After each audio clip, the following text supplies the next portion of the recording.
all of the leading experts on John who've written, entire treatises on the Gospel of John, they all agree now, and especially the most prominent ones in the past 20 plus years, that John is using the other Gospels as a source material. He's actually rewriting the Gospel in his own words, but he's using the other Gospels as his material. So he's actually, this is a designed coincidence. He's actually trying to clean up some things or make some things make sense or tell a story in a way that he thinks makes sense based on his source material.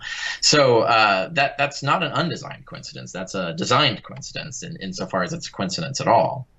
What makes you believe it's an undesigned coincidence? Just that it's unlikely that John would have spotted this particular, or the writer of John would have spotted this particular, the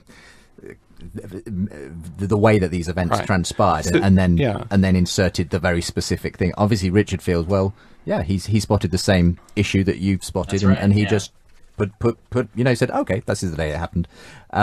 What makes you believe that's not what's going on in this case? So the case of the feeding of the 5,000 in John chapter 6, John does not mention that the event took place in Bethsaida. He doesn't even give that detail. In fact, he doesn't even mention that Philip or Andrew are from Bethsaida in John chapter 6. He mentions that in John chapter 12 and John chapter 1.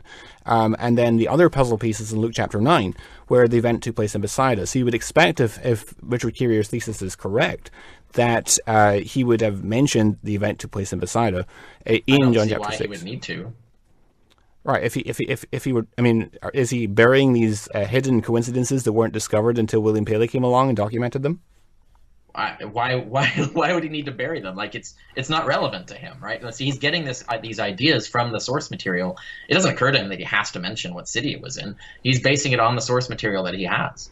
But Luke chapter 9 doesn't mention Jesus turning to Philip or Andrew getting involved in the replies, and so you've got John is like figuring, okay, so I'm going to have Jesus talk to some people. Who should I pick to be the people he talks to? He looks at his source material, he picks some people, and he does it.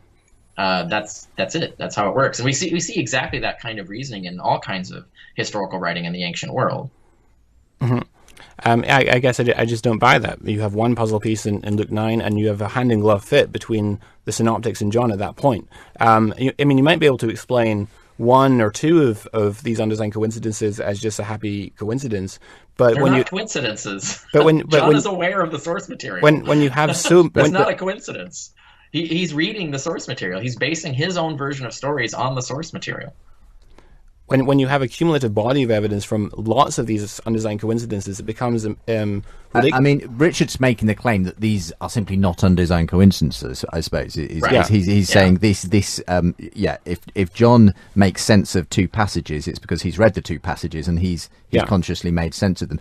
I mean, I guess what you need to answer, Jonathan, is why doesn't this have the flavour of John simply reconciling stuff in his account by looking at, Matthew and Luke and Mark or wherever he's got in front of him? Because under that you would expect him to mention this is taking place in Bethsaida, or to mention that by the way, Philip's from Bethsaida, but you've got this scattered across different parts of the source material, and that's something which is more expected, I think, on the hypothesis of history than it is on the hypothesis of fiction. I disagree. I don't think it matters to John. I don't think it's important to John that he convey to you what city it was in. Like that's not a relevant detail to him. He's getting the idea of what characters to use based on the source material, but it's not going to occur to him that, I better mention so historians 2,000 years from now know what city I'm talking about. That's not how he's crafting his stories. That's not his